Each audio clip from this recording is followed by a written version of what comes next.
সেটাও তারাই ভালো বলতে পারবে যে তারা কেন জরিমানা নেওয়ার পরে আমার দোকান খুলে দেয় না। আপনার বিবেক কি বলে? আপনি যখন একজনকে দোষী সাব্যস্ত করে তার থেকে জরিমানা নিয়ে নেবেন, তারপরে কেন আপনি দোকান খুলে দিবেন না? জরিমানার পরে কিসের তদন্ত কমিটি কেন হবে? তদন্ত কমিটি যদি হতে হয় সেটা জরিমানার আগে হবে। নানান অজুহাতে, নানান তাল বাহানায় আমাকে টার্গেট করে, আমাকে উদ্দেশ্য প্রণোদিতভাবে আমার দোকানটা বন্ধ করে রাখছে। আপনার বিষয়ে, ব্যক্তিগত বিষয়ে আপনি পরিচিত যে বিষয় বিভিন্ন ভাবে অ্যাপ্রোচ করেন বা কথাবার্তার বিভিন্ন রকম মানুষ বিভিন্ন প্রতিক্রিয়া। আমাদের সমাজে এখন এই বিষয়গুলো আপনি সংশোধন নিয়ে আসবেন কিনা, বা এর ক্ষেত্রে আপনার আপনি কি ধরনের সংশোধন চান? নারীকে প্রতিবাদ করবে না, নারীকে শুধু মুখ বুজে সহ্য করবে?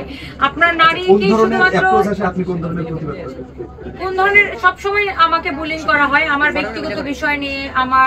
আমার হাজবেন্ড কেন আমার থেকে বয়সে বেশি বড়, আমার ব্যক্তিগত বিভিন্ন বিষয় নিয়ে সামাজিক যোগাযোগ মাধ্যমে অনেক সময় আমাকে বিভিন্নভাবে বুলিং করা হয়। আমি সেই বুলিং গুলোর প্রতিবাদ করি। তাহলে আপনারা কি প্রতিবাদটাকে সমর্থন করছেন না?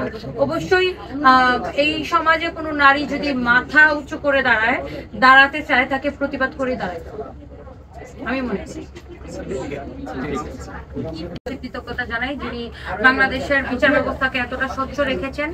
এবং আমার ফিলটা হচ্ছে যে আমি একজন নারী, এবং আমি আমার এই নারী সত্তাকে, এই শক্তিকে কাজে লাগিয়ে এই যে আমার একটা জার্নি 1 মাসের, এই জার্নিতে আমি অনেক কিছু শিখেছি।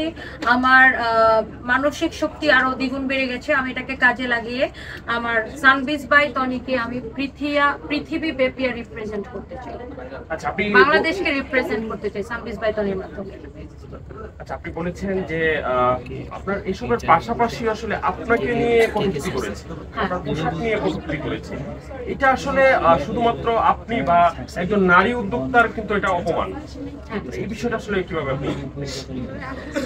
এইটা আসলে এই বিষয়টা আমার জন্য খুবই লজ্জাজনক। কারণ আমি একটা অফিসে গেলে কর্মকর্তা যদি আমার পোশাক নিয়ে বিব্রতকর মন্তব্য করে, সেটা আসলে নারীদের জন্য একটা মানে সম্মানহানিকর একটা কথা, এবং সেটার জন্য আমি খুবই বিব্রত হয়েছি। এবং আমি চাই না যে কোনো নারী আসলে এই ধরনের মন্তব্যের শিকার হতে।